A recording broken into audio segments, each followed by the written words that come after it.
What is the last topic that we have seen in previous class?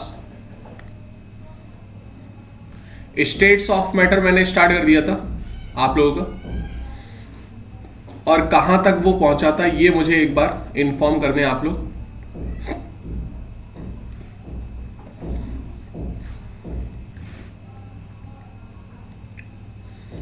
हमने शायद forces के बारे में बता दिया था आप लोगों को, है ना।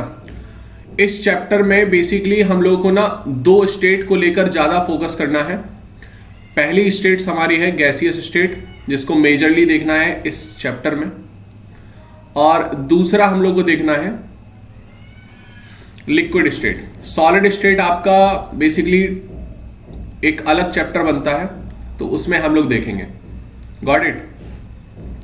हमने शायद लास्ट टॉपिक आपको पढ़ाया था थर्मल एनर्जी, है ना। ठीक है, ओके। तो अगर मैं आपसे बोलूं यहां पर कि थर्मल एनर्जी किस तरीके से चेंज होती है अकॉर्डिंग टू इन स्टेट्स, है ना। हाँ, तो स्टेट्स के अकॉर्डिंग हमारी बेसिकली मेजरली जो मैटर की स्टेट्स के बारे में अगर मैं बताऊं, स्टेट्स ऑफ मैटर, तो आपको यहां पर क्लियर होना पड़ेगा कि ये कौन सी स्टेट की बात चल रही है। यहां पर दो टाइप की मेजरली स्टेट्स होती हैं, ठीक है। एक होती है फिजिकल स्टेट और दूसरी होती है केमिकल स्टेट। फिजिकल स्टेट और केमिकल स्टेट।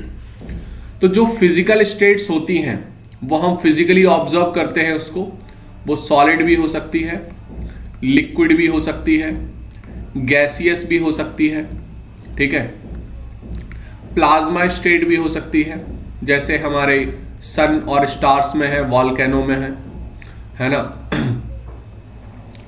और बोस आइंस्टाइन कंडेंसेट होती है एक, बोस आइंस्टाइन कंडेंसेट। ये हमारी फिजिकल स्टेट है सारी।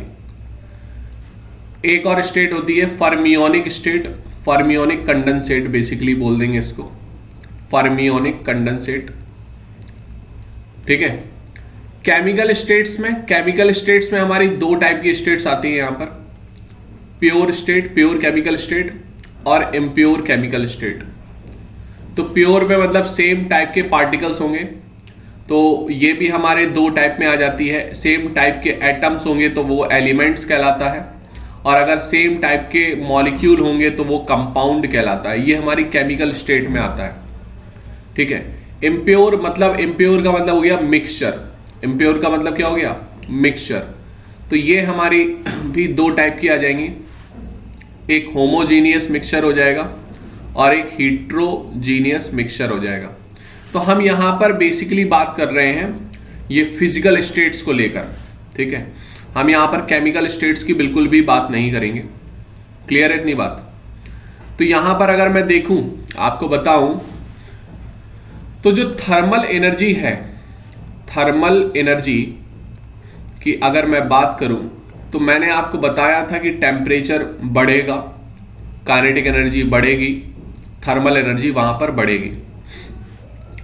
तो अगर मैं सॉलिड से लिक्विड की ओर जाऊं, टेम्परेचर बढ़ाऊंगा तो लिक्विड की ओर जाऊंगा, और फिर गैसियस की ओर जाऊंगा और टेम्परेचर बढ़ा दिया तो यहां पर जो थर्मल एनर्जी हो रही है वो थर्मल एनर्जी बढ़ रही है। थर्मल एनर्जी क्या होगी? बढ़ेगी, क्योंकि कोलिजन्स बढ़ते हैं यहां पर, जहां हम सॉलिड टू लिक्विड में जाते हैं और लिक्विड टू गैसियस में जाते हैं। तो आपस में ये जो पार्टिकल्स हैं, इसमें कोलिजन सबसे ज्यादा गैसियस पार्टिकल्स में होता है, ठीक है। फर्मियोनिक कंडेंसेट बेसिकली वो कंडेंसेट होता है, शैलेश कुमार यादव जी, जिसमें हमारे जो सब एटमिक पार्टिकल्स होते हैं, ठीक है। सब एटमिक पार्टिकल्स, जो एटम के अंदर के पार्टिकल्स हैं, हम माइक्रोस्कोपिक लेवल पे यहां पर कंडेंसेट फॉर्म देखेंगे। फर्मियोनिक का मतलब होता है फर्मियॉन्स, और फर्मियॉन्स होते हैं एटम्स के अंदर। Got it? तो उसको हम लोग बोलते हैं फर्मियोनिक कंडेंसेट। तो उस मतलब माइक्रोस्कोपिक लेवल पे कंडेंसेट अगर हम ऑब्जर्व करें तो उसको हम बोलते हैं फर्मियोनिक कंडेंसेट। ये भी हमारी नियर अबाउट, इसको हम एज्यूम करके चलते हैं कि एब्सोल्यूट जीरो पे कि क्या फर्मियंस की हालत होगी, है ना। स्टेट का मतलब हालात, हालात क्या है, क्या स्टेट है, क्या हालात है, तो वो हालात कहलाता है फर्मियोनिक कंडेंसेट। आगे ये बात समझ में क्लियर है बात? कोई डाउट किसी को? ठीक है, तो सबसे पहले हम यहां पर देखेंगे गैसियस स्टेट। गैसियस स्टेट, तो गैसियस स्टेट को हम लोग मेजरली यहां पर पढ़ेंगे, तो इसको थोड़ा सा दिमाग में रख लेना आप लोग। क्लियर? यहां पर अगर मैं बात करूं गैसियस स्टेट की, तो लिख लेना it is the physical state of matter. मैंने आपको बता दिया कि कौन सी स्टेट है, ये केमिकल स्टेट नहीं है। It is the physical state of matter, physical state of matter, ये एक फिजिकल स्टेट है मैटर की। क्लियर? कोई डाउट? हाँ, एग्जैक्टली तो ये फिजिकल स्टेट्स है मैटर की। तो यहां पर बेसिकली होता क्या है, प्रॉपर्टीज के बेसिस पे हम इसको डिफाइन करेंगे। तो गैसेस के जो पार्टिकल्स हैं, in gases, in gaseous state, the force of attraction of intermolecular particle is very less. The force of attraction, the force of attraction between particles, वो particles हमारे मॉलिक्यूल हो सकते हैं, एटम्स हो सकते हैं, between particles is very less। तो जब अट्रैक्शन नहीं होगा तो वो जुड़ेंगे नहीं तो वो ना ही लिक्विड फॉर्म में रहेंगे, ना ही वो सॉलिड फॉर्म में रहेंगे। सॉलिड में ज्यादा बेसिकली अट्रैक्टिव फोर्स होता है। तो जब अट्रैक्टिव फोर्स बहुत ज्यादा कम है, तो जो पार्टिकल के बीच में जो गैप होगा वो भी काफी अच्छे से होगा। तो लिख सकते हो in which the inter particle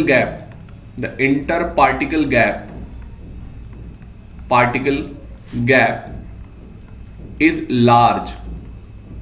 large होगा काफी, इंटर पार्टिकल गैप। और जिसकी वजह से जब पार्टिकल के गैप ज्यादा होंगे तो इसको हम कंप्रेस कर सकते हैं। कंप्रेस क्योंकि बीच में गैप है, तो हम कंप्रेस उसी चीजों को कर सकते हैं जिसके बीच में गैप होगा, तो इट इज कंप्रेसिबल। तो गैसेस हम कंप्रेस करके लिक्विफाइड करते हैं, जैसे कहलाता है लिक्विफाइड पेट्रोलियम गैस, एलपीजी। तो it is compressible, it is highly compressible बोल सकते हैं, it is highly compressible. Clear है बात? कोई doubt? It is highly compressible, हाँ clear. It does not have definite shape, कोई डेफिनेट शेप नहीं होता इसका। It does not have definite shape और डेफिनेट वॉल्यूम, ना ही कोई डेफिनेट शेप होता है इनका, ना ही कोई डेफिनेट वॉल्यूम होता है। मतलब गैस को आप 1 किलो गैस को आप एक सिलेंडर में भी रख सकते हैं और कमरे में छोड़ दो तो उसको कमरे का भी वॉल्यूम ऑक्यूपाई कर लेगा। क्लियर? तो it does not have definite shape, definite volume. Got it? It is very less dense, इसकी जो डेंसिटी होती है वो बहुत ज्यादा कम होती है एज कंपेयर टू सॉलिड और लिक्विड। क्लियर? हाँ, कोई डाउट?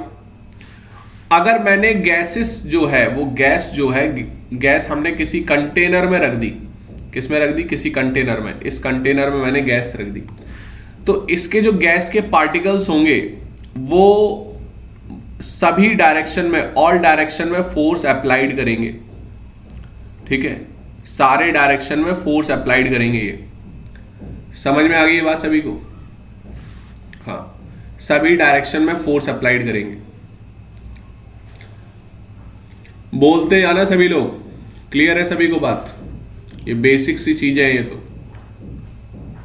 हाँ, It exerts pressures in all direction. Clear? Exactly. It exerts pressure in all direction.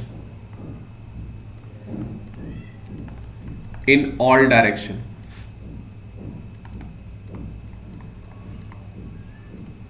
आगे चलूं। नेक्स्ट हम लोग देखते हैं इसके लॉज ऑफ गैसियस स्टेट, या इसको गैसियस लॉ भी बोल देंगे। Laws of gaseous state.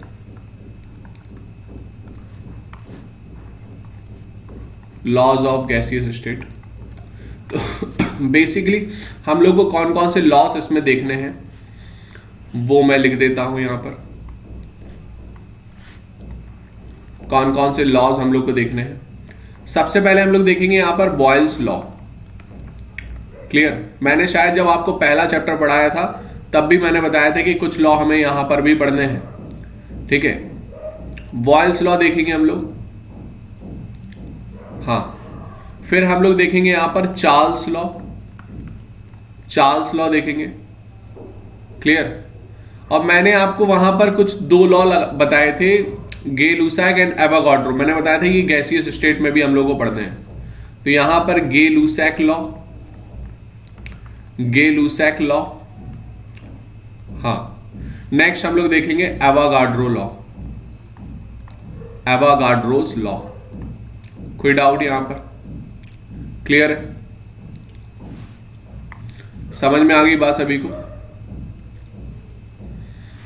तो Boyle's law, Charles law, Gay-Lussac law and Avogadro law, इन सबको मिला के एक इक्वेशन बनती है, that is called ideal gas equation. तो पहले हम लॉ पढ़ ले सारे, फिर हम लोग इस गैस की इक्वेशन के बारे में हम लोग देखेंगे। तो हेडिंग लिखें आप लोग, बॉयल्स लॉ। बॉयल्स लॉ क्या कहलाता है ये बॉयल्स लॉ? देखो जितने चैप्टर हो चुके हैं ना आप लोगों के, उसको मेंटेन किए रहना, ना बर्बाद कर दो। आगे चलते आ रहे, पीछे का भूलते आ रहे, ऐसा मत करना आप लोग। क्लियर? हाँ, तो बॉयल्स लॉ को देखते हैं हम लोग। बॉयल्स लॉ क्या कहलाता है? इट इज दी, लिख लेना, it is the pressure volume relationship. Pressure volume relationship, ये हमारा जो रिलेशनशिप है ये किसका है? प्रेशर वॉल्यूम का। ये प्रेशर वॉल्यूम का रिलेशनशिप बताता है। जितना ज्यादा आप प्रेशर बेसिकली लगाएंगे किसी बॉडी पे तो उसका टेम्परेचर भी बढ़ेगा,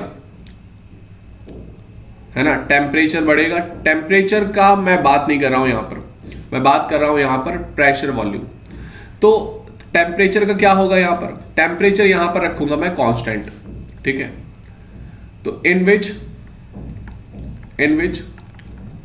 temperature will be constant. Temperature will be constant. तो अगर ये टेम्परेचर यहां पर कांस्टेंट है तो ये कौन सा कंडीशन हो गई? आइसोथर्मल कंडीशन, है ना? आइसोथर्मल मतलब सेम टेम्परेचर की बात चल रही है। Got it? सेम टेम्परेचर पे हम यहां पर देखेंगे। समझ में आ गई होगी बात? तो सेम टेम्परेचर को लेकर चलेंगे यहां पर। तो बेसिकली होता क्या है, जब आप प्रेशर किसी बॉडी पे लगाते हैं, प्रेशर लगाते हैं, तो उसका जो वॉल्यूम है वो ना कम हो जाता है। ज्यादा प्रेशर से वॉल्यूम होता है कम। तो जो प्रेशर है वो इनवर्सली प्रोपोर्शनल होता है वॉल्यूम के। आपको ये चीज पता होगी। क्लियर? समझे कि नहीं? तो जब प्रेशर इनवर्सली प्रोपोर्शनल काम करेगा तो यहां पर आप जब प्रोपोर्शनलिटी का साइन हटाएंगे तो यहां पर एक कांस्टेंट आता है, दैट इज कॉल्ड के। ठीक है, तो यहां पर हो जाएगा के अपॉन वी। तो ये हो गया हमारा एक यूनिवर्सल इक्वेशन इस लॉ की। ठीक है, एक यूनिवर्सल इक्वेशन। अगर मैं बात करूं यहां पर तो पी वी जो है वो के बराबर होगा। तो अगर मैं एक सिस्टम की बात करूं वहां पर प्रेशर वॉल्यूम जो होगा वो के बराबर होगा। ये पहली इक्वेशन हो गई। दूसरी इक्वेशन प्रेशर वॉल्यूम जो होगा वो के बराबर होगा। ये दूसरी इक्वेशन हो गई। तो जब पहली और दूसरी इक्वेशंस को हम देखेंगे by equation first and second, तो यहां पर हमको क्या मिलेगा कि P1 जो V1 है वो इक्वल टू होगा P2 और V2 के, P2 V2 के इक्वल होगा। क्लियर है बात?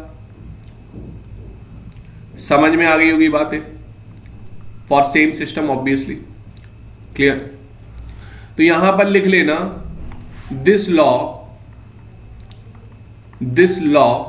was introduced by Robert Boyle. किसने बताया था ये? रॉबर्ट बॉयल ने बताया था। which concluded that if we applied pressure, the volume of system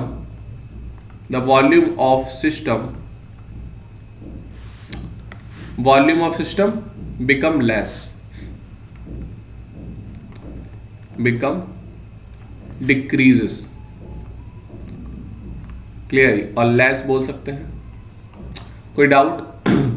तो इस तरीके से आप बता सकते हैं इसको। समझ में आ गई है सबको बात? कोई डाउट?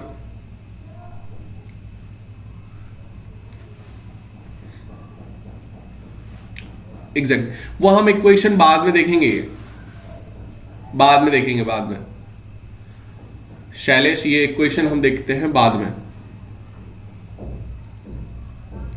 हाँ, स्टेट्स ऑफ मैटर हमारी फर्स्ट बुक का है, 11th की फर्स्ट बुक का है। ये 11th का टॉपिक है बेसिकली।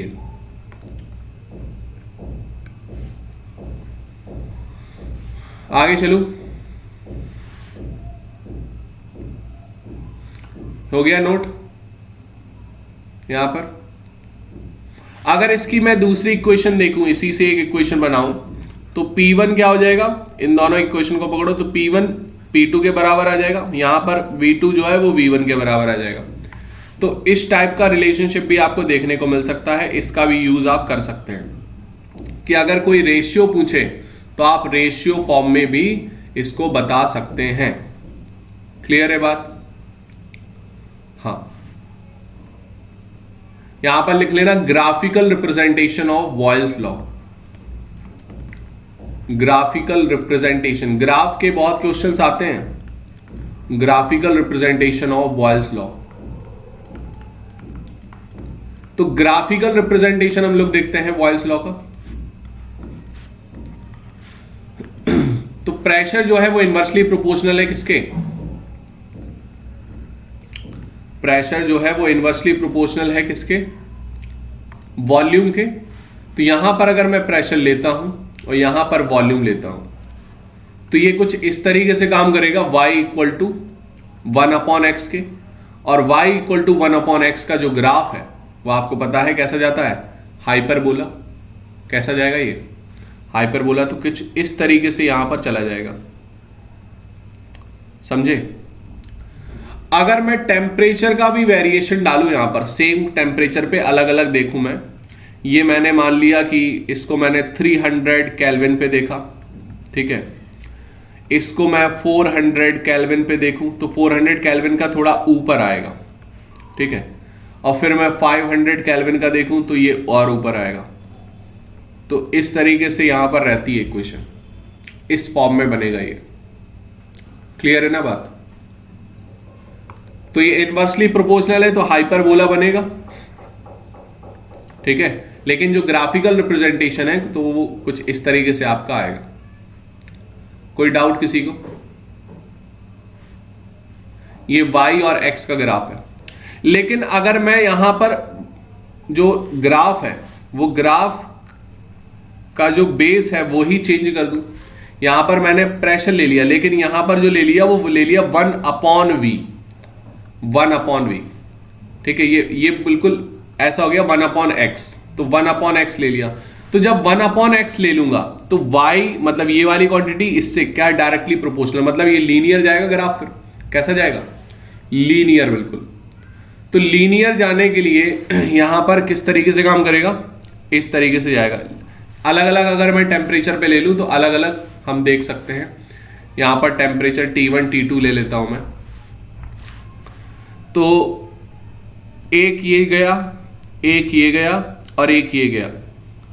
तो आपसे यहां भी T1 T2 T3 पूछ सकते हैं यहां पर, तो ये दिमाग में रखना आप लोग। यहां पर अगर मैं बात करूं, आपको ये दे दूं क्वेश्चन कि ये T1 है, ये T2 है और ये T3 है, तो आपसे पूछ सकते हैं ये किस ऑर्डर में रहेगा। तो आपको दिमाग में रखना है कि ये T1 जो है वो कम है, T2 जो है वो ज्यादा है और T3 यहां पर ज्यादा है इस ग्राफ के लिए। तो दिमाग में रखना है ये चीज। इस तरीके से क्वेश्चन आ सकते हैं। अगर मैं यहां पर बात करूं कि इसको मैं T1 दे देता हूं, इसको T2 दे देता हूं, इसको T3 दे देता हूं, तो इसका किस तरीके से काम करेगा। तो जो T3 है वो यहां पर सबसे ज्यादा हो जाएगा, तो यहां पर आप ले लेना T1 जो है वो कम होगा, फिर T2 होगा, फिर T3 होगा। तो इसको आप दिमाग में रखना थोड़ा सा, कि ऐसे क्वेश्चंस बहुत बार पूछे जा चुके हैं। समझ में आ गई ये बात? कोई डाउट? हाँ, नहीं नहीं नहीं, 1/x लिया है यहां पर, 1/x या 1/v लिया है। v मतलब समझ रहे हो कि p इक्वल टू ले लिया मैंने 1/v, तो ये जो पूरी क्वांटिटी है ये पूरे को आप कोई x मान लो, तो x के डायरेक्टली तो प्रोपोर्शनल होगा, इट बिकम लीनियर। समझे ना? हाँ, एग्जैक्टली। एंगल कम, टेम्परेचर कम।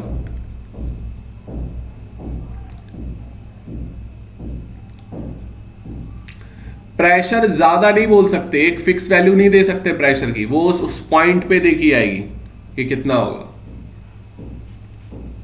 ठीक है ना? उस पॉइंट पे देखी आएगी, क्योंकि वो प्रेशर भी बदलेगा और वॉल्यूम भी बदलेगा, दोनों चीज बदलेगी। हाँ, अगर इसको वॉल्यूम कांस्टेंट रखना है, 1/v सॉरी कांस्टेंट रखना है, तो फिर आप देख सकते हैं 1/v कम, 1/v सेम अगर रख देते हैं तो प्रेशर बिल्कुल ज्यादा होगा वहां पर। प्रेशर ज्यादा होगा। फिर आगे ये बात समझ में सभी को? कोई डाउट? तो इसको थोड़ा सा दिमाग में रखना आप लोग। नेक्स्ट हम लोग चलते हैं, ये हो गया नोट सभी का।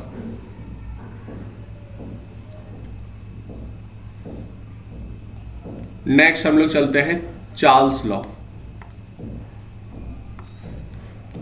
The second law is Charles law.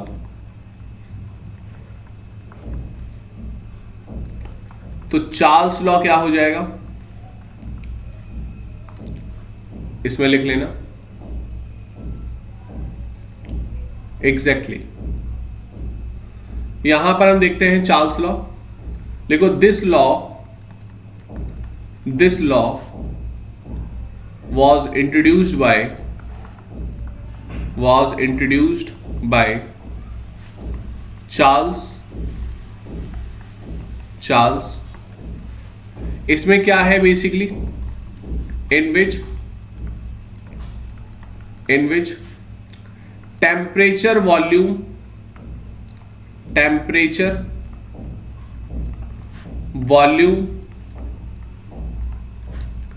Relationship exist. तो टेम्परेचर वॉल्यूम रिलेशनशिप की बात चल रही है, तो मतलब प्रेशर क्या है यहां पर, constant, in which law proceed eight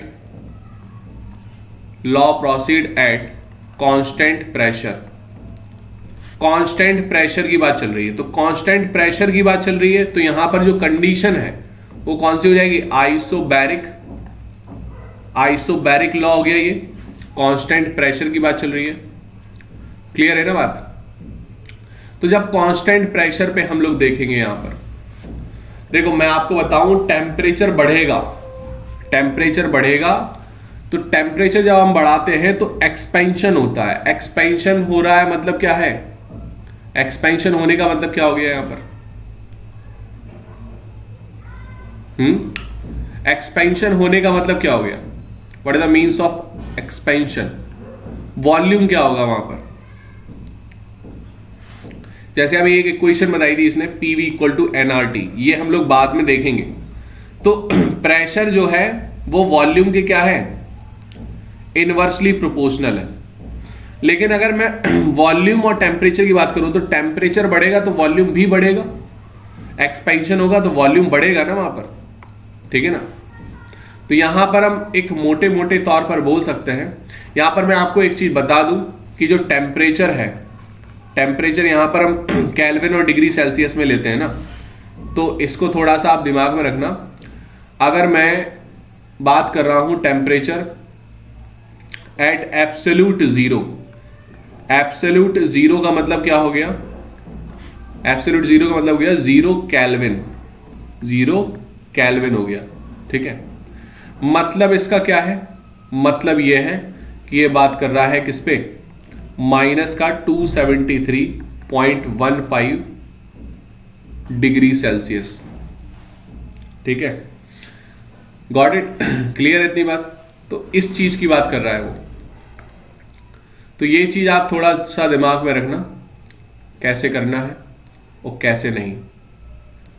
हाँ, तो केल्विन स्केल बेसिकली हमारी थर्मोडायनेमिक स्केल होती है, which is used in scientific work. तो लिख लेना, केल्विन स्केल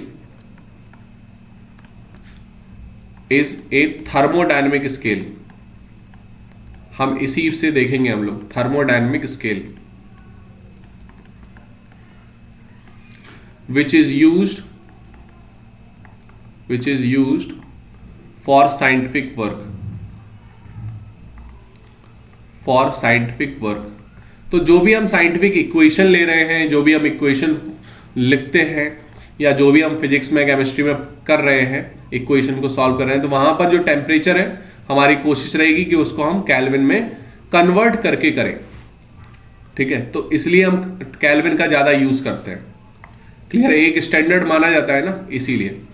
तो यहां पर अगर मैं बात करूं चार्ल्स लॉ में, तो बेसिकली जो वॉल्यूम है वो डायरेक्टली प्रोपोर्शनल यहां पर टेम्परेचर के काम करता है, ठीक है। क्लियर है? तो कांस्टेंट का साइन हटेगा, कांस्टेंट का साइन हटेगा, तो यहां पर क्या आएगा? v equal to K T. मतलब ये k बराबर क्या हो गया? v upon T equal to K. मतलब हम ये भी बोल सकते हैं, इसको आप बंद कर दें बॉक्स में, ये इक्वेशन बन जाएगी।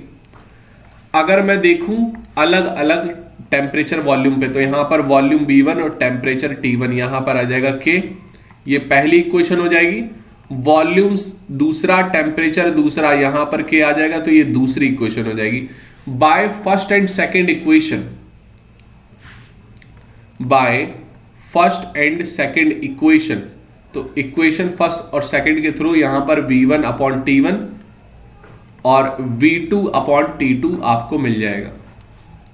क्लियर है बात? हाँ, ये आपकी इक्वेशन बन जाएगी। या फिर आप एक इक्वेशन और लिख सकते हैं, क्या? कि V1 T2 equal to V2 T1, ये भी लिख सकते हैं। तो इसको भी आप दिमाग में रखना। क्लियर? इसको भी आप दिमाग में रखना। बात समझ में आ गई सबको? कोई डाउट?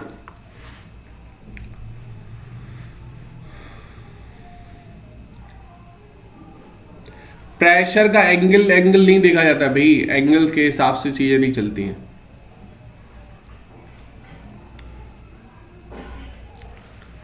हाँ, इनवर्सली है तो डिक्रीज होगा। मैंने बोला नहीं कि वॉल्यूम अगर है डायरेक्टली प्रोपोर्शनल है तो बढ़ेगा ना, वो इनवर्सली है, इनवर्सली ही होता है, और ठीक है, इनवर्सली ही होगा। समझ में आ रही है बात सबको? बोले जल्दी।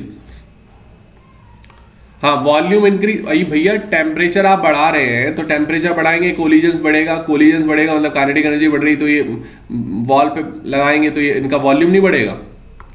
तो टेम्परेचर बढ़ने पर ये वॉल्यूम तो बढ़ेगा ना, ये तो सिंपल कॉमन सेंस वाली बात है। एग्जैक्टली समझ में आ गया सभी को? सौरभ मेहरा, शैलेश कुमार, सोनू कुमार, क्लियर है सभी को? अब इसका भी हम लोग ग्राफिकल रिप्रेजेंटेशन देख लेते हैं एक बार, ठीक है? तो लिख लो graphical representation of Charles law. Graphical representation of Charles law. Charles law का हम लोग ग्राफिकल रिप्रेजेंटेशन देख लेंगे।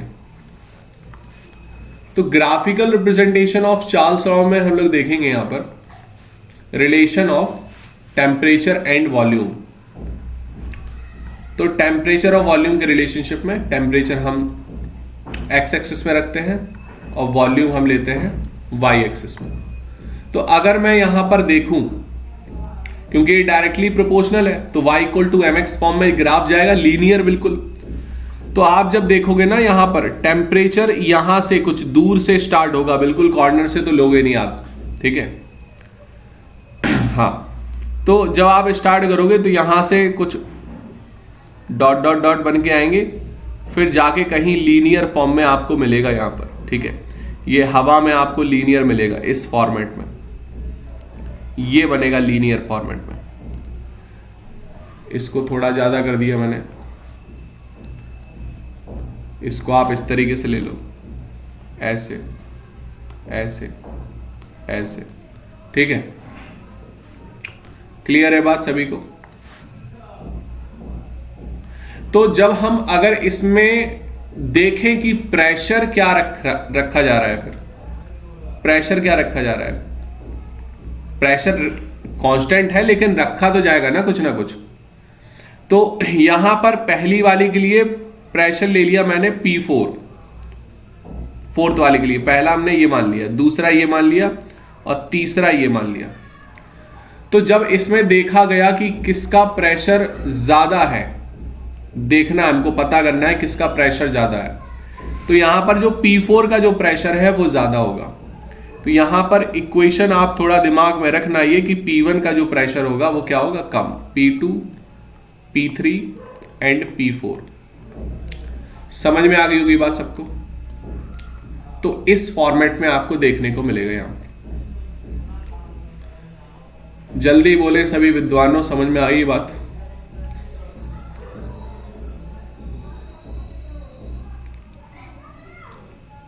हाँ, समझ में आ गया है सबको? ओके। टेम्परेचर ओरिजिन से इसलिए बेसिकली नहीं ले रहे हैं, यहां पर जो टेम्परेचर है ये हम स्टार्ट, देखना मैं आपको ना पॉइंट आउट कर देता हूं कि क्या क्या हमने लिया है टेम्परेचर, ठीक है? अगर मैं स्केल को बना दूं तो फिर आपको क्लियर हो जाएगा। तो वॉल्यूम बढ़ने का जो तरीका है उसमें टेम्परेचर बहुत इंपॉर्टेंट रोल प्ले करेगा, ठीक है? तो अगर मैं यहां पर देखूं कि यहां से जो पॉइंट से स्टार्ट हुआ है यह है 0 डिग्री सेल्सियस, ठीक है? 0 केल्विन, सॉरी, एब्सोल्यूट 0 है ये, 0 केल्विन। तो इसमें तो डिग्री भी नहीं होगा, तो 0 केल्विन होगा ये, 0 केल्विन। तो 0 केल्विन से, एब्सोल्यूट 0 से, ओके मत लिख देना इसको, तो एब्सोल्यूट 0 से स्टार्ट हो रहा है। तो अब देखो एब्सोल्यूट 0 पे वहां पर तो वॉल्यूम का कोई चेंजमेंट आपको दिखेगा नहीं, थोड़ा सा जब तक थोड़ा सा काइनेटिक एनर्जी नहीं होगी मॉलिक्यूल में तब तक नहीं होगा। तो यहां पर टेम्परेचर जो बेसिकली स्टार्ट होता है यहां पर मैं मान लेता हूं -100 डिग्री सेल्सियस, क्योंकि 0 केल्विन का मतलब है -273 केल्विन, ठीक है? अब यहां पर आता है कुछ 0 डिग्री सेल्सियस, फिर यहां पर आप लोगे कुछ 100 डिग्री सेल्सियस। तो अब शायद समझ में आ गया होगा आपका किस तरीके से मैं बात कर रहा हूं। 0 केल्विन की बात कर रहा हूं तो वहां पर कॉम्पैक्टनेस बहुत रहेगी, वहां पर चेंजमेंट नहीं आएगा, और ऑरिजिन से तो बिल्कुल नहीं लेंगे। ऑरिजिन में तो 0 केल्विन मैंने लिया ही नहीं, वो तो और -300 की बात है, यहाँ पर ये जो है -300 की बात है।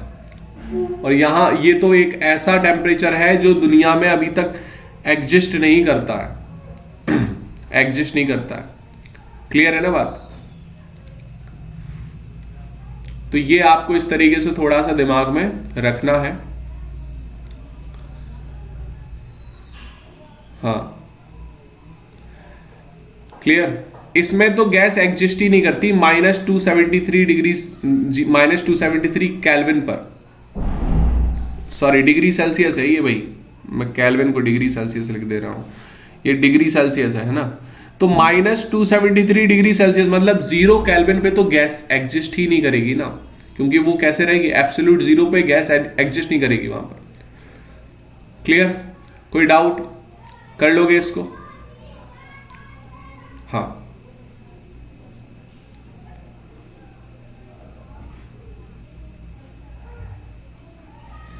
समझ में आ गई? बना लिया सभी ने? डन बोल दो जल्दी फटाफट।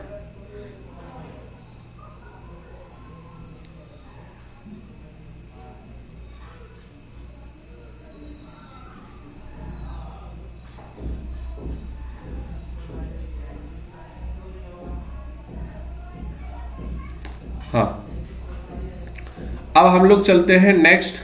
व्हाट हो गया ना सभी का? नेक्स्ट हम लोग चलते हैं, third law is Gay-Lussac law. Third law is Gay-Lussac law. तो गे-लुसैक लॉ किस तरीके से काम करेगा? गे-लुसैक को हम किस तरीके से देखेंगे? देखो, सबसे पहले इसको देखते हैं, लिख लेना। This law was introduced by, this law was introduced by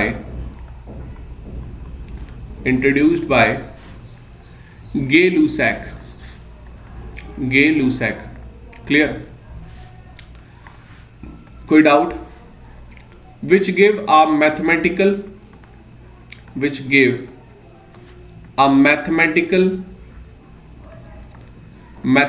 equation ही दे रहे हैं सभी लोग। which gave a mathematical equation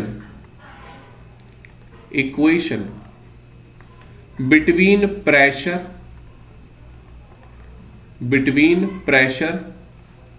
and temperature। तो यहां पर जो बात चल रही है वो प्रेशर टेम्परेचर की बात चल रही है। वॉल्यूम हटाया, यहां पर क्या हटाया? वॉल्यूम। तो यहां पर जो बात चल रही है वो चल रही है किस पर? कांस्टेंट वॉल्यूम ले लो, कांस्टेंट वॉल्यूम पर, ठीक है। which is based at constant volume। मतलब यहां पर बात किसकी चल रही है? आइसोकोरिक कंडीशन की। किसकी चल रही है? आइसोकोरिक। अगर टेम्परेचर कांस्टेंट हो तो आइसोथर्मल, अगर प्रेशर कांस्टेंट है तो आइसोबैरिक, और अगर वॉल्यूम कांस्टेंट है तो वहां पर हम लोग बोलेंगे आइसोकोरिक कंडीशन। क्लियर? तो आपने देखा होगा कि प्रेशर और टेम्परेचर का जो रोल है वो जनरली आपने देखा होगा कि जैसे टायर है, टायर, ठीक है, टायर में ना हवा भरते हैं हम लोग। तो गर्मियों के टाइम जब हवा भरते हैं तो उसमें प्रेशर, बेसिकली प्रेशर भर रहे हैं वो, है ना। तो टेम्परेचर तो हो रहा है। आपने अगर ज्यादा हवा भर दी तो प्रेशर वो ज्यादा लगाएंगे मॉलिक्यूल्स, जो जितनी आपने हवा डाली, तो प्रेशर ज्यादा होने से टेम्परेचर बढ़ेगा। बाहर टेम्परेचर है, अंदर प्रेशर ज्यादा, तो यहां पर चांसेस होते हैं टायर फटने के, एक्सपेंशन के। मतलब वॉल्यूम हमें फिक्स रखना है, वॉल्यूम की दिक्कत नहीं होनी चाहिए, समझे ना। लेकिन अगर मैं वही चीज मैं विंटर में देखूं तो विंटर में आप देखोगे बाहर से जो टेम्परेचर है वो कम है, तो जो प्रेशर है, प्रेशर इतना ज्यादा अंदर से नहीं लगता है वहां पर, ठीक है। तो किस तरीके से ये वेरी करता है वो हमको देखना है, समझे ना। तो ठंडक के मौसम में प्रेशर जो होता है वो क्या होता है? कम होता है, प्रेशर आप कम देखोगे। लेकिन गर्मियों में प्रेशर आप ज्यादा देखोगे उन टायर के अंदर। बात समझ में आ गई कि नहीं? कोई डाउट? तो इसका जो मैथमेटिकल इक्वेशन है, मैथमेटिकल जो इक्वेशन है, आपको पता है कि प्रेशर जो है वो टेम्परेचर के डायरेक्टली प्रोपोर्शनल काम करता है। ठीक है, टेम्परेचर बढ़ेगा प्रेशर बढ़ेगा। ठीक है, तो यहां पर मैं प्रोपोर्शनलिटी का साइन हटाता हूं, यहां पर आ जाएगा एक कांस्टेंट के। ठीक है, और अगर मैं के को देखूं तो एक प्रेशर और टेम्परेचर की वैल्यू के लिए यहां पर ये इक्वेशन बन जाएगी, और सेम दूसरी वैल्यू के लिए ये इक्वेशन बन जाएगी। तो by first and second equation यहां पर आपको मिल जाएगा P1 अपॉन T1, और यहां पर मिल जाएगा आपको P2 अपॉन T2।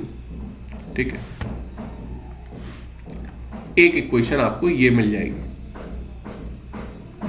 कोई डाउट? अब इसको हम दूसरे फॉर्मेट में भी लिख सकते हैं, P1 T2 equal to P2 T1, इस फॉर्मेट में भी लिख सकते हैं हम लोग। तो ये थोड़ा सा आप दिमाग में रखना। क्लियर है इतनी बात? कोई डाउट? अब अगर मैं इसके ग्राफिकल रिप्रेजेंटेशन की बात करूं, लिख लेना ग्राफिकल रिप्रेजेंटेशन। ग्राफिकल रिप्रेजेंटेशन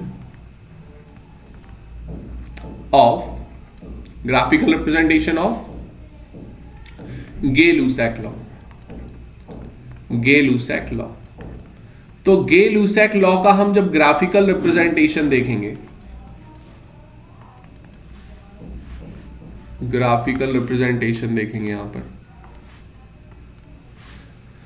तो देखना जरा थोड़ा ध्यान से कि आपको सबसे पहले ना इक्वेशन पता होना चाहिए। इट इज ना डायरेक्टली प्रोपोर्शनल, मतलब y equal to X format में रहेगा।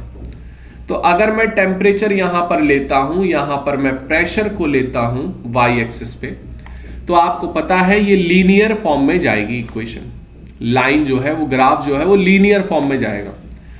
तो यहां भी जो आप टेम्परेचर लोगे वो पॉइंट आउट करोगे ओरिजिन से, लेकिन ये मैंने जो पॉइंट आउट किया है ये याद रखना, ये हम 0 से पॉइंट आउट कर रहे हैं। 0 केल्विन, 100, यहां तभी मैंने पॉइंट किया है। यहां भी देखो मैंने पिछली जो क्लास ये इसमें लिया था, ये 0 से स्टार्ट किया था लेकिन पॉइंट किया था। तो थोड़ा सा दिमाग में रखना ये चीज। तो यहां से भी मैं पॉइंट आउट करके ले रहा हूं, क्योंकि यहां पर 0 से तो रहेगी नहीं, एग्जिस्ट ही नहीं करेगी। ठीक है, तो मैंने ये अलग अलग, क्या बिल्कुल डार्क आ गया, तो अलग अलग पॉइंट बना देता हूं मैं ऐसे। ठीक है, अब थोड़ा ठीक लग रहा। आप लोग भी थोड़ा फिगर सही से बनाना चीजों का, ग्राफ फिगर ये बहुत ज्यादा इंपॉर्टेंट होते हैं, क्योंकि जब आप पढ़ोगे नोट्स के टाइम तब आपको दिक्कत हो सकती है। तो यहां पर इसको आप ऐसे ले लोगे, इसको ऐसे ले लोगे, इसको ऐसे ले लोगे, और इसको ऐसे ले लोगे। ठीक है, तो जब आप देखोगे इन चारों को, तो जो वॉल्यूम है, जैसे ये हमारा V1 हो गया, ये V2 हो गया, ये V3 हो गया, ये V4 हो गया, तो अगर यहां पर हम वॉल्यूम के रिस्पेक्ट में देखें कि कौन बड़ा कौन छोटा वॉल्यूम है, तो फिर आप कैसे बता पाएंगे? यहां पर वॉल्यूम जो 4 है वो क्या होगा, ज्यादा होगा यहां पर। तो V1 जो है वो कम, फिर V2, फिर V3 और फिर V4। इस फॉर्म में आपको डेटा वॉल्यूम का देखने को मिलेगा। ठीक है ना? कोई डाउट? इतनी बात समझ में आ गई होगी सबको। इक्वेशन को देखो, सब कुछ क्लियर हो जाएगा आपको। ठीक है ना? बैरोमीटर से हम मीजर करते हैं। प्रेशर को मीजर करने के लिए बैरोमीटर यूज करते हैं हम लोग, तभी प्रेशर की यूनिट होती है बार। क्लियर है इतनी बात? कोई डाउट?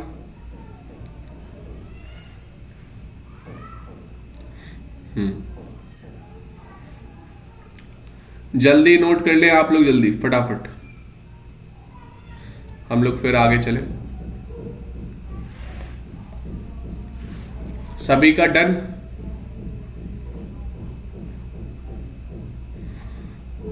डन हो चुका है सभी का?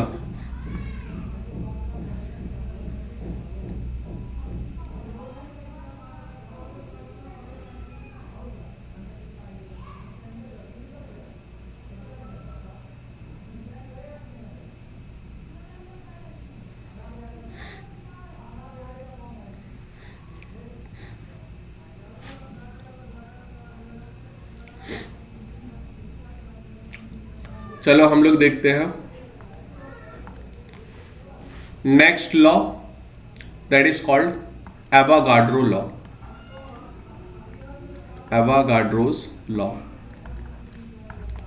तो एवोगाड्रोस लॉ क्या होता है? What is Avogadro's law?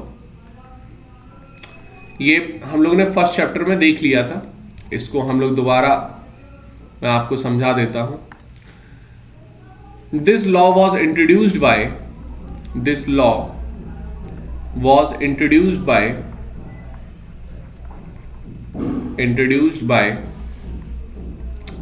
an Italian scientist was Amedeo Avogadro. Amedeo Avogadros. Clear?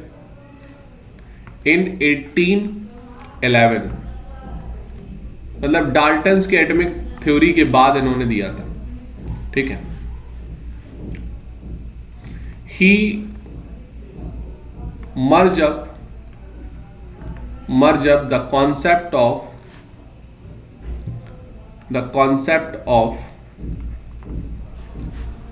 Dalton's atomic theory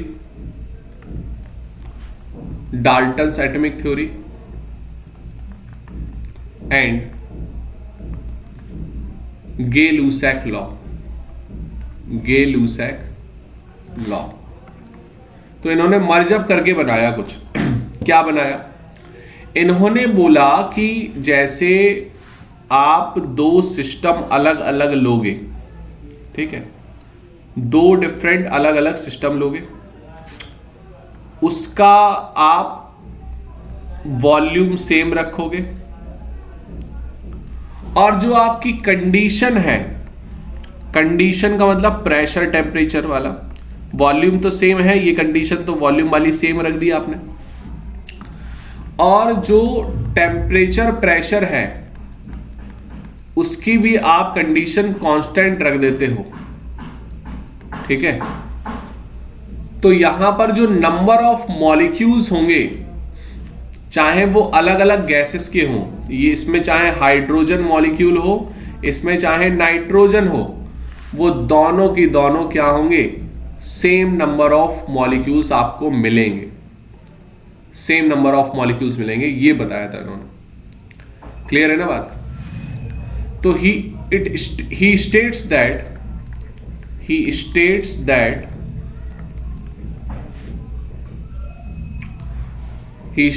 that at equal volumes of all gases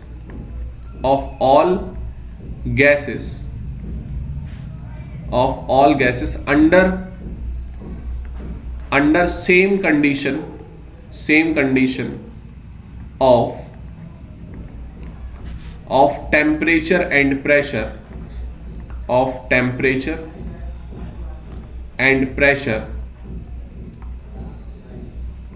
temperature and pressure, contain equal number of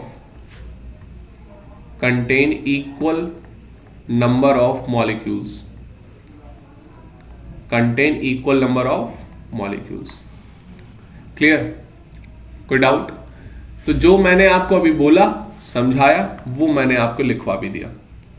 तो जब हम equal volumes लेते हैं और same condition रखते हैं temperature और pressure की, तो यहां पर हमें इक्वल नंबर ऑफ मॉलिक्यूल्स मिलते हैं गैसियस के। इतनी बात समझ में आ गई? मतलब यहां पर यह है, साफ शब्दों में बोला जाए कि जो आपका प्रेशर है P1, ठीक है, और जो V1 है और जो T1 है, तो ये हमारा इक्वल रहेगा रिस्पेक्टिवली P2, V2 और T2 के, ठीक है। तो इसमें जो नंबर ऑफ मॉलिक्यूल्स या मोल्स बोल दो ऑफ H2 जो होंगे, वो नंबर ऑफ मॉलिक्यूल्स ऑफ या मोल्स ऑफ N2 होंगे, वो देखने को आपको मिलेंगे। बात समझ में आ गई सभी को? कोई डाउट? क्लियर है इतनी बात? आगे चलूं?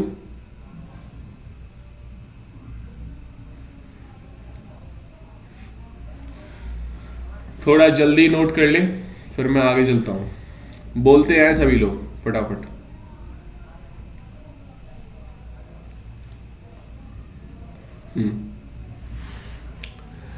बस हमने ये 4 लॉ देखे। 4 लॉ को आपको थोड़ा दिमाग में रखना है। बस चारों लॉ को दिमाग में रखकर फिर हम लोग चलेंगे।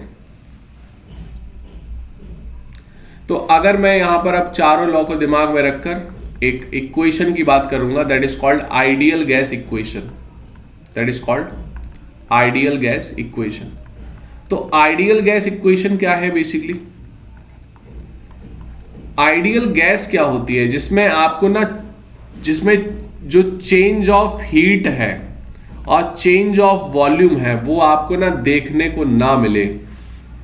कोई भी चेंज आपको देखने को ना मिले, कोई एक्सटर्नल एक्टिविटी करने के बाद भी। तो that is called ideal gas. अब उसकी इक्वेशन कैसे बनानी है, ठीक है? तो यहां पर हम 3 लॉ को देखेंगे by taking 3 laws of gases. It will be Boyle's law, Charles law and Avogadro's law. तो इन तीनों लॉ को हम देखेंगे। तो पहला लॉ क्या है? Boyle's law. बॉयल्स लॉ क्या बोलता है? एट कांस्टेंट टेम्परेचर और नंबर ऑफ मॉलिक्यूल्स जो है वो n, वो भी हमारे कांस्टेंट है, ठीक है? तो ये हमारा बॉयल्स लॉ कहलाता है। That is called Boyle's law. और जब हम बात करते हैं at constant pressure and number of moles, मतलब प्रेशर की बेसिकली बात करेंगे, नंबर ऑफ मोल्स तो हमारे कांस्टेंट रखने ही है यहां पर। तो ये कहलाता है चार्ल्स लॉ। ये कहलाता है चार्ल्स लॉ, ठीक है? अब जो हम एवोगाड्रो लॉ है वो किसकी बात करता है? At constant pressure and temperature तो रखते ही हैं, वॉल्यूम भी यहां पर कांस्टेंट आ जाता है। तो जो रिलेशनशिप है, रिलेशनशिप की अगर मैं बात करूं तो यहां पर ये एवोगाड्रो लॉ ले लूंगा मैं, एवोगाड्रोस लॉ। रिलेशनशिप जो है, जैसे बॉयल्स लॉ में जो रिलेशनशिप है, टेम्परेचर और n कांस्टेंट है, तो रिलेशन किस किस का बनता है? रिलेशन किसका बन रहा है इसमें? रिलेशन बनता है प्रेशर एंड वॉल्यूम का। प्रेशर और वॉल्यूम कैसे है? इनवर्सली प्रोपोर्शनल, ठीक है? यहां पर रिलेशन किसका बन रहा है? यहां पर रिलेशन बन रहा है किस किस का? क्योंकि प्रेशर कांस्टेंट है तो यहां पर रिलेशन किसका बनता है? वॉल्यूम और टेम्परेचर का। यहां पर रिलेशन किसका बन रहा है ये हमें देखना है। तो यहां पर रिलेशन बनता है किसका? वॉल्यूम का और नंबर ऑफ मोल्स का या नंबर ऑफ मॉलिक्यूल्स का, ठीक है? तो यहां पर जो अगर आपसे पूछा जाए तो ये बता देना कि वॉल्यूम ज्यादा होगा, मतलब नंबर ऑफ मॉलिक्यूल्स ज्यादा होंगे। ये चीज आपको दिमाग में रखनी है, ठीक है? तो V = Kn ले सकते हैं यहां पर। Got it? क्लियर है ना बात? तो अगर मैं तीनों इक्वेशन को लेता हूं यहां पर, ठीक है, कि प्रेशर जो है इनवर्सली प्रोपोर्शनल टू वॉल्यूम है, क्लियर, और वॉल्यूम जो है वो डायरेक्टली प्रोपोर्शनल क्या है? टेम्परेचर के। तो सबसे पहले मैं इक्वेशन को ना एक साथ लेने की कोशिश करता हूं। यहां पर सारी इक्वेशन मैं एक साथ ले लेता हूं। तो वॉल्यूम जो है वो डायरेक्टली प्रोपोर्शनल टेम्परेचर है और वॉल्यूम जो है नंबर ऑफ मोल्स के बराबर है। क्लियर? कोई डाउट? हाँ, देखो, तो P1 ये PV हो गया, PV, इसको PV फॉर्म में लिख सकते हैं, ठीक है? PV हो चुका ना ये, या वॉल्यूम की जगह आप टेम्परेचर, हाँ ठीक, तो PV हो चुका ना ये PV। तो PV जो है वो इस तरीके से ले सकते हैं, ठीक है? और it is directly proportional to temperature. Volume is directly proportional किसके? टेम्परेचर के है यहाँ पर, तो डायरेक्टली प्रोपोर्शनल टू टेम्परेचर हो गया यहाँ पर, डायरेक्टली प्रोपोर्शनल टू टेम्परेचर। और volume also directly proportional to N, N के भी डायरेक्टली प्रोपोर्शनल है ये, ठीक है। मैंने प्रेशर का नंबर ऑफ मोल से नहीं देखा, ना प्रेशर का, अभी टेम्परेचर से देखा, ठीक है। वो वाला लॉ मैंने लिया ही नहीं, ठीक है। तो प्रेशर का वॉल्यूम, ये प्रेशर वॉल्यूम है हमारा, इस फॉर्म में पीवी ले लेंगे हम, and volume is directly proportional to N and volume directly proportional to T. तो इसको मैं एक कांस्टेंट का साइन लगाता हूं, यहां पर क्या हो जाता, जो कांस्टेंट आता है वो आता है आर, ठीक है। तो ये आ जाएगा आर एंड टी, और जो आर है यहां पर that is called gas constant, that is called gas constant. तो इसको हम आइडियल गैस कांस्टेंट बोल दो या गैस कांस्टेंट बोल दो, इस फॉर्मेट में आप ले सकते हैं। आगे बात समझ में सभी को। इसकी जो वैल्यू है आर की जो वैल्यू है वो आपको मैं लिखवा देता हूं 8.314 ले लेना जूल पर केल्विन पर मोल, क्लियर। 8.314।